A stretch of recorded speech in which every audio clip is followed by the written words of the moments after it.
भिलनी महातपस्विनी शबरी जाको नाम, मतंग मुनि कह कर गए तो हे मिलेंगे राम।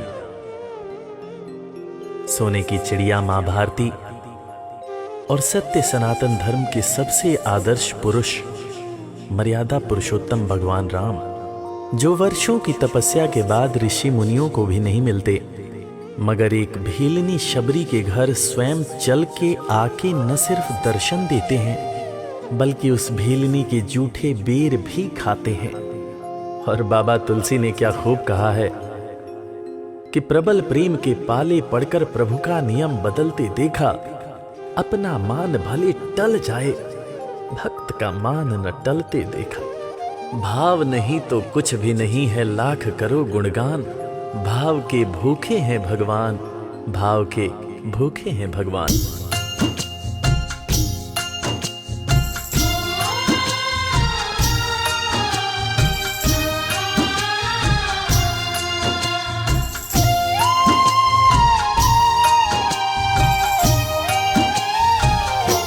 भाव के भूखे हैं भगवान, भाव के भूखे हैं भगवान, भाव के भूखे हैं भगवान, भाव के भूखे हैं भगवान। भाव नहीं तो कुछ भी नहीं है, भाव नहीं तो कुछ भी नहीं है, लाख करो गुणगान। भाव के भूखे हैं भगवान, भाव के भूखे हैं भगवान। भाव के भूखे हैं भगवान, भाव के भूखे हैं भगवान।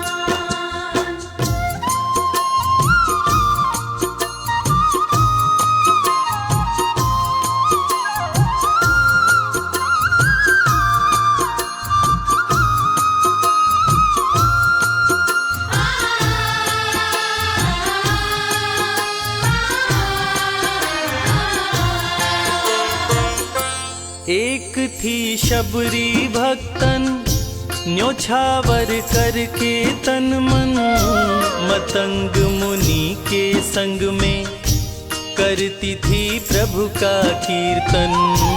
मतंग मुनि के संग में करती थी प्रभु का कीर्तन।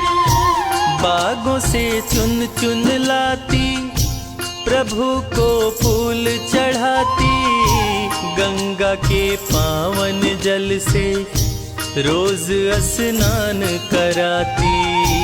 गंगा के पावन जल से रोज स्नान कराती।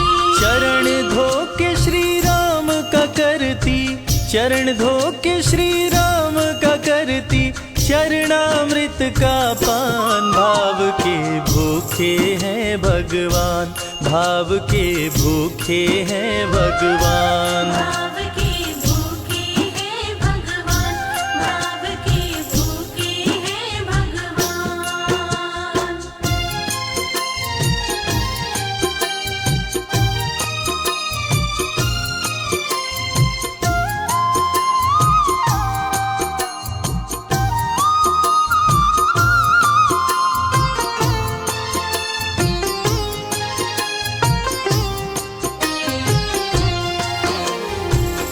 धैर्य एक ऐसा प्रसाद है जो इंसान को महान बना देता है।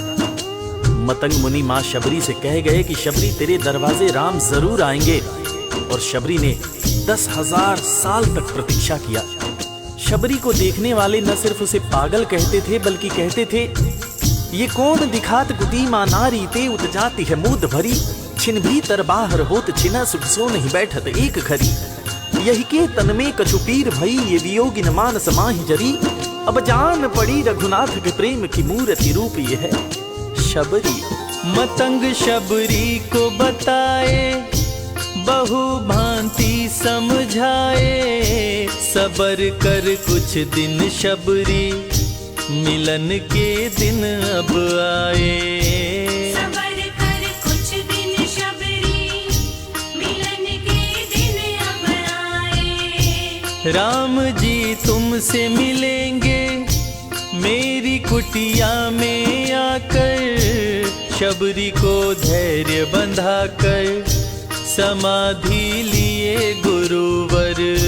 शबरी को धैर्य बंधाकर समाधि लिए गुरुवर। राम नाम में लीन हो गई, राम नाम में लीन हो गई, गुरु से पाकर ज्ञान। भाव के भूखे हैं भगवान, भाव के भूखे हैं भगवान। भाव के भूखे हैं भगवान, भाव के भूखे हैं भगवान।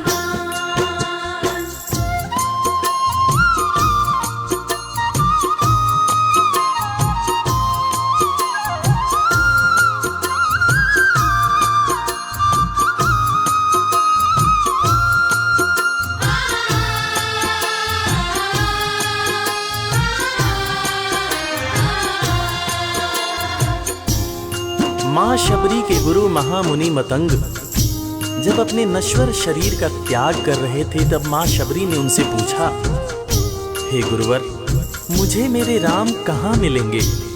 इस पर महामुनि मतंग ने शबरी को जवाब दिया कि शबरी, अरे दुनिया राम को ढूंढती है, मगर तू तो ऐसी खुशनसीब है कि तेरे दरवाजे राम स्वयं चलकर आएंगे।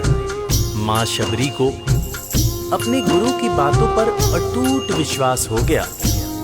माँ शबरी हर रोज राहों पर फूल बिछाती थी, चुन चुन कर मीठे बेर चख चख कर इकट्ठा करती थी, ताकि मेरे प्रभु श्री राम जब आएंगे तो बड़े प्यार से इसका भोग लगाएंगे। राहों पर फूल भी बड़ी सावधानी से शबरी माँ बिछाती थी। शबरी माँ सोचती थी कि मेरे गुरुवर कह के गए हैं कि मेरे घर मेरे राम जरूर आएंगे। शबरी माँ राहों पर दूर दूर तक फूल बिछाती कि प्रभु श्री राम के पैर में कहीं कोई कांटा न चुभ जाए। राह पे फूल बिछाती, वो मीठे बेर को लाती, मेरे प्रभु राम आएंगे, नैनों में सपने सजाती। मेरे प्रभु राम आएंगे, नैनों में सपने सजाती। राम से प्रीत लगा के वो निश दिन राम पुकारे, उमरिया बीती जाए रे कि अखियां पंथ निहारे। उमरिया बीती जाए रे कि अखियां पंथ निहारे। जर्जर हो गई काया फिर भी, जर्जर हो गई काया फिर भी, बसे राम में प्राण। भाव के भूखे हैं भगवान, भाव के भूखे हैं भगवान। भाव के भूखे हैं भगवान, भाव के भूखे हैं भगवान।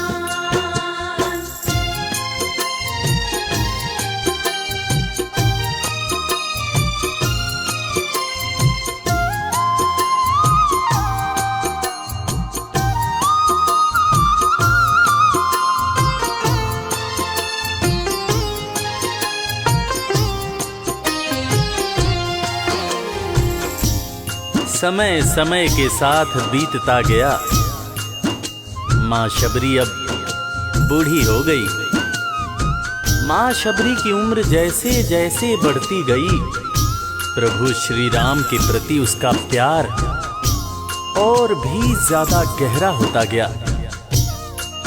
माँ शबरी जो इस जन्म में तो भीलनी हुई थी, मगर अपने पूर्व जन्म में वो एक बहुत बड़े राजा की रानी थी।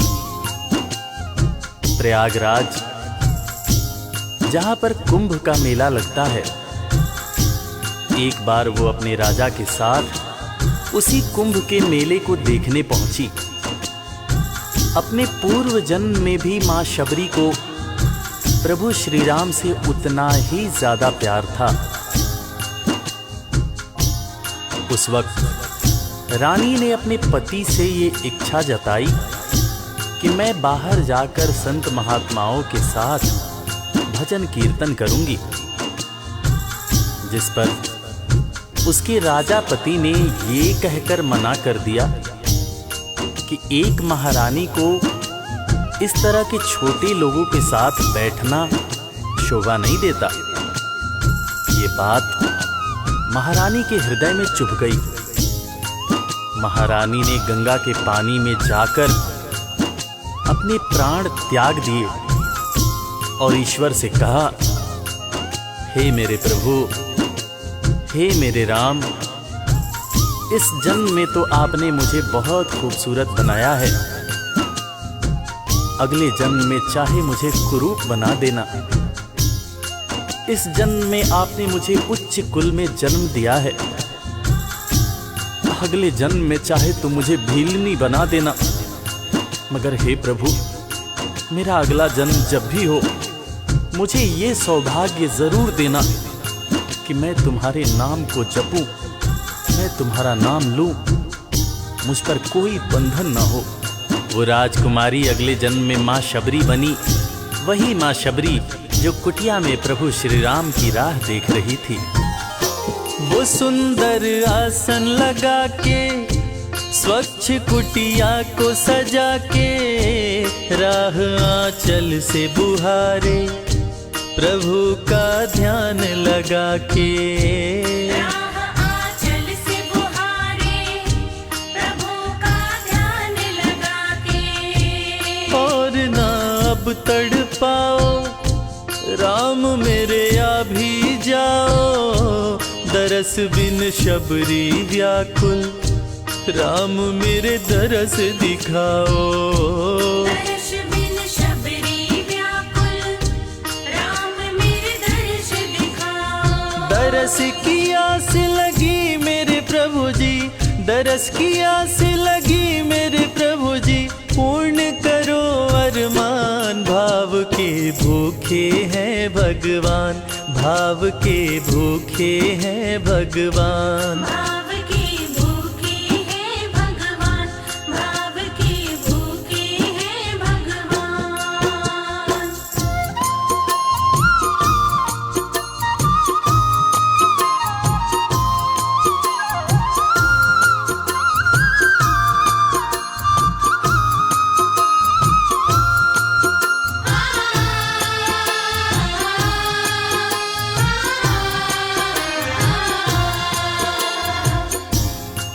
अजगर करे न चाकरी, पंछी करे न काम, दास मलूका कह गए सबके दाता राम। और हम सबके परम पूज्य बाबा तुलसीदास ने रामचरितमानस में भी कहा है, राम से बड़ा राम का नाम। और यही काम माता शबरी दिन रात कर रही थी। बस वो एक ही बात बार बार बोले जा रही थी कि मेरे राम आएंगे, मेरे राम आएंगे। वो हर वक्त हे राम बोलती रहती थी। प्रभु श्री राम जब अपने भाई लखन के साथ माता सीता की खोज में वन में दर दर भटक रहे थे, तो उनके कानों में ये आवाज गूंजी।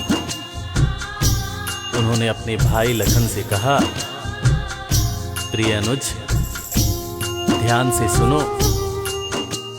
मेरी एक माता है जो वर्षों से मेरी प्रतीक्षा कर रही है। मैं भी अपनी माता को देखने के लिए बहुत व्याकुल हो रहा हूं। चलो अनुज, माता शबरी की कुटिया में चलते हैं। प्रभु श्री राम माता शबरी की कुटिया में आते हैं। माता शबरी की नजर जब प्रभु श्री राम के ऊपर पड़ती है तो माता की आंखों से खुशियों के आंसू धारा प्रवाह बहने लगते हैं। माता शबरी रो रो के कहने लगती है, मेरे राम आप आ गए, मेरे राम आप आ गए। आंसू भरी आंखों से मां शबरी प्रभु श्री राम और वीर लखन को देखे जा रही थी। दोनों हाथों को जोड़कर दौड़े दौड़े माँ शबरी ने प्रभु श्री राम के पैर पकड़ लिए और कहने लगी, मेरे राम, मैं तो 2 जन्मों से आपकी प्रतीक्षा कर रही थी। लोग मुझे पागल बुला रहे थे। मेरे गुरुदेव ने मुझसे कहा था कि शबरी, राम लक्ष्मण के साथ एक दिन तेरी कुटिया में जरूर आएंगे, जरूर आएंगे। राम संग लखन को आते, देखी प्रभु को मुस्काते, प्रभु के पास में आई, कुटिया से दौड़ लगाते। प्रभु के पास में आई, कुटिया से दौड़ लगाते। राम से मिलन हुआ जब, तो शबरी सुध बुध खो गई, प्रभु के पाँव पकड़ के भाव में विह्वल हो गई। प्रभु के पाँव पकड़ के भाव में विह्वल हो गई। खुशी के आंसुओं से पग धोए, खुशी के आंसुओं से पग धोए, भक्त न शबरी समान, भाव के भूखे हैं भगवान, भाव के भूखे हैं भगवान। भाव के भूखे हैं भगवान, भाव के भूखे हैं भगवान।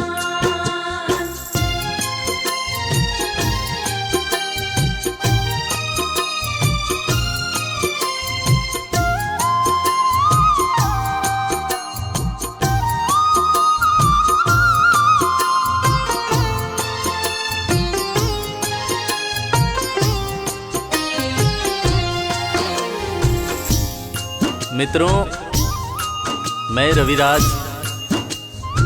आप सबको आज एक बात बताना चाहूंगा।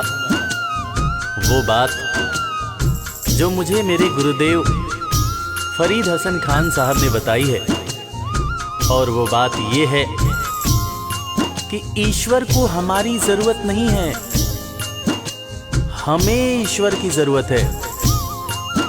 ईश्वर हमारे बिना भी पूर्ण है, मगर हम ईश्वर के बिना हमेशा ही अपूर्ण हैं। हम पैदा तो इंसान के रूप में होते हैं, मगर अंत में हमें उसी परमात्मा के पास जाना होता है। इसलिए हमें जीवन में हर वो कार्य करना चाहिए जो ईश्वर को पसंद हो, और ईश्वर को सिर्फ यही पसंद है कि हम नेक दिल बने, दयालु बने और सदैव ही अच्छाई के मार्ग पर चलें, चाहे कितनी भी कठिनाई क्यों न हो। और हमेशा अपने परमात्मा को याद करते रहें, चाहे ईश्वर के रूप में, चाहे अल्लाह के रूप में, गुरु नानक देव जी के रूप में, चाहे ईसा मसीह के रूप में।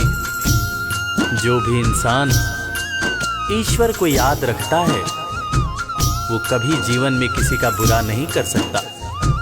बुरा करना तो दूर की बात है, वो किसी का बुरा सोच भी नहीं सकता है। उसका मन हमेशा साफ और शांत रहता है। मन हो गर निर्मल संजय, प्रभु जी दौड़े आते, प्रसाद की बात करें क्या, वो झूठे बेर भी खाते।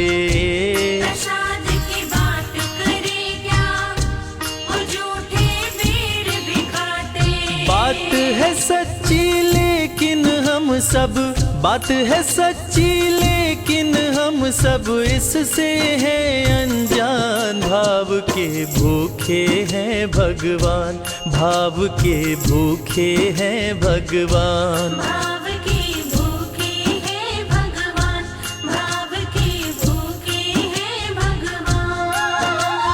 भाव नहीं तो कुछ भी नहीं है, लाख करो गुणगान। भाव के भूखे हैं भगवान। भाव के भूखे हैं भगवान, भाव के भूखे। इस कथा के लेखक पंडित संजय तिवारी जी, साउंड इंजीनियर श्री कैलाश डंडरियाल जी, मैक्स स्टूडियो दिल्ली, संगीतकार लवली शर्मा, मैं आपका अपना रविराज और वेद म्यूजिक परिवार की तरफ से आप सभी को कोटि कोटि प्रणाम करता हूँ। किसी भी त्रुटि के लिए हम क्षमा प्रार्थी हैं। बोला भक्त और भगवान की